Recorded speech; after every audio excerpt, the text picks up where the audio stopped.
नमस्कार, मैं शालिनी और आप देख रहे हैं नेक्स्ट 9 न्यूज। लोकसभा चुनाव के बाद अब उत्तर प्रदेश में 10 विधानसभा सीटों पर उपचुनाव की बारी है। लोकसभा चुनाव नतीजों से उत्साही समाजवादी पार्टी और इसके प्रमुख अखिलेश यादव का ध्यान पीडीए यानी कि पिछड़ा, दलित और अल्पसंख्यक के फॉर्मूले को आगे बढ़ाने पर है।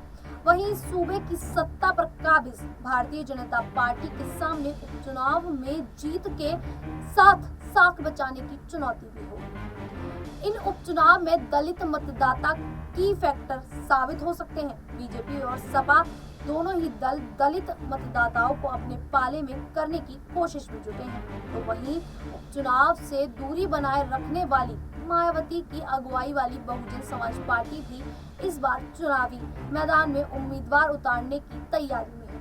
उत्तर प्रदेश की 10 विधानसभा सीटों पर उपचुनाव होने हैं। इसमें कन्नौज से सांसद निर्वाचित होने के बाद सपा प्रमुख अखिलेश यादव के इस्तीफे से रिक्त हुई, मैनपुरी जिले की करहल और फैजाबाद के सांसद अवधेश प्रसाद के इस्तीफे से रिक्त हुई मिल्कीपुर के साथ ही कटेरी, कुंदरकी, गाजियाबाद, खैर विधानसभा सीट भी शामिल है। फूलपुर, मीरापुर, मझवा और सीसामऊ विधानसभा सीट के लिए भी उपचुनाव होने हैं। जिन 10 सीटों पर उपचुनाव होने हैं उनमें से 5 सीटों पर 2022 के चुनाव में सपा के उम्मीदवार जीते थे।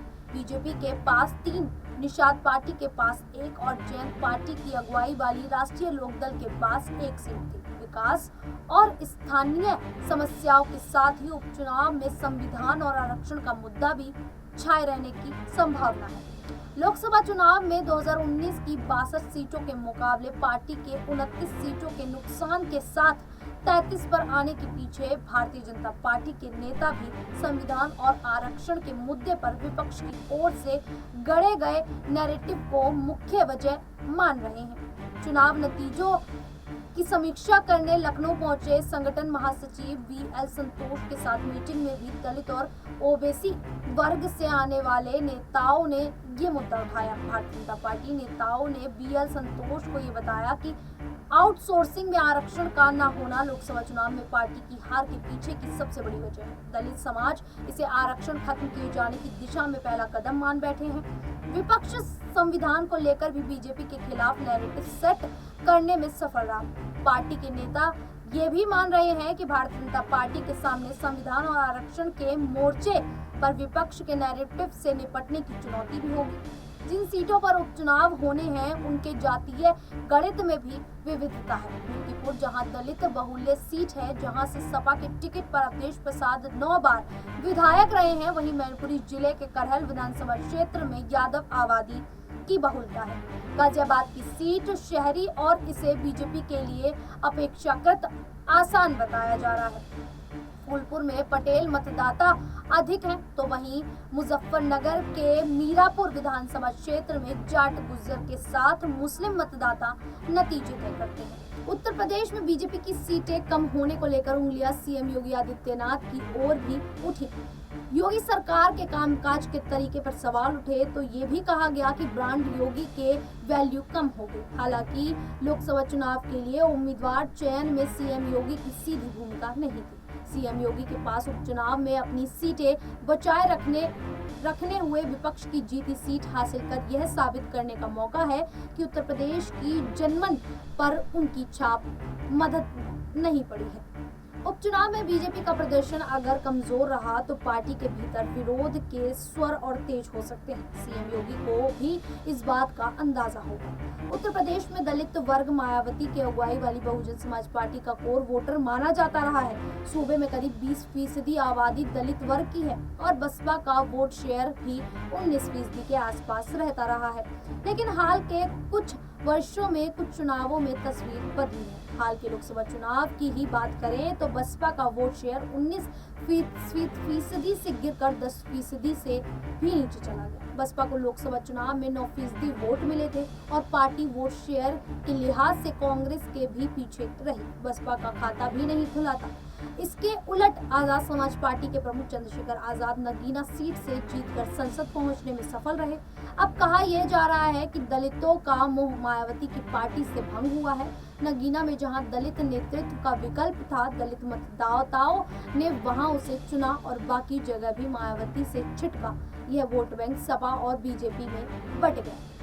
भारतीय जनता पार्टी के नेताओं ने खुद समीक्षा बैठक में ये कहा कि दलितों ने पार्टी को वोट करने से परहेज किया। ऐसे में देखना होगा कि दलित मतदाताओं का रुख उपचुनाव में किधर रहता है। लोकसभा चुनाव से पहले बीजेपी सबका साथ सबका विकास के साथ सबका विश्वास की बात करती थी। चुनाव नतीजों के बाद पार्टी के नेताओं के बयानों से सबका विश्वास नदारद नजर आ रहा है।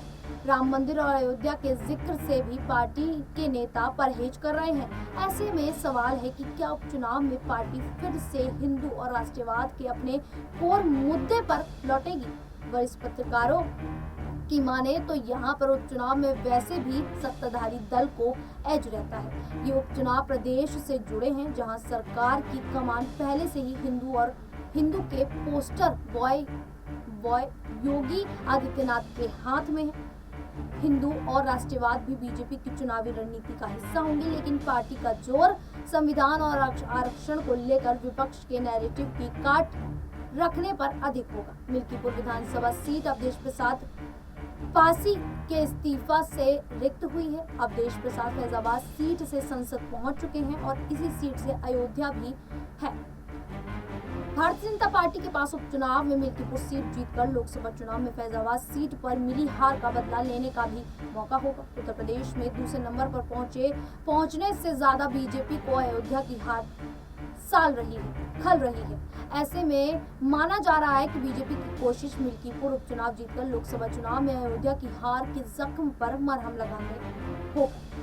मिल्कीपुर उपचुनाव में 9 बार विधायक रह चुके अवधेश प्रसाद पासी के बेटे अजीत प्रसाद के सपा से चुनाव मैदान में उतरने के अटकलें हैं। उत्तर प्रदेश की 10 सीटों का उपचुनाव कांग्रेस के नजरिए से भी अहम है। चुनाव को सपा कांग्रेस गठबंधन के भविष्य के लिहाज से भी अहम माना जा रहा है। कांग्रेस के किसी सीट से उम्मीदवार उतारने की संभावनाएं कम ही है, लेकिन माना जा रहा है कि पार्टी की कोशिश होगी कि उपचुनावों के बहाने उत्तर प्रदेश के 2 लड़कों की जोड़ी और मजबूत हो, इंडिया ब्लॉक के वोट बेस का और विस्तार हो। 2019 के लोकसभा चुनाव में महज 1 सीट ही जीत सकी कांग्रेस, हाल के चुनाव में 6 सीटें जीतकर उत्साह से लवरेज है।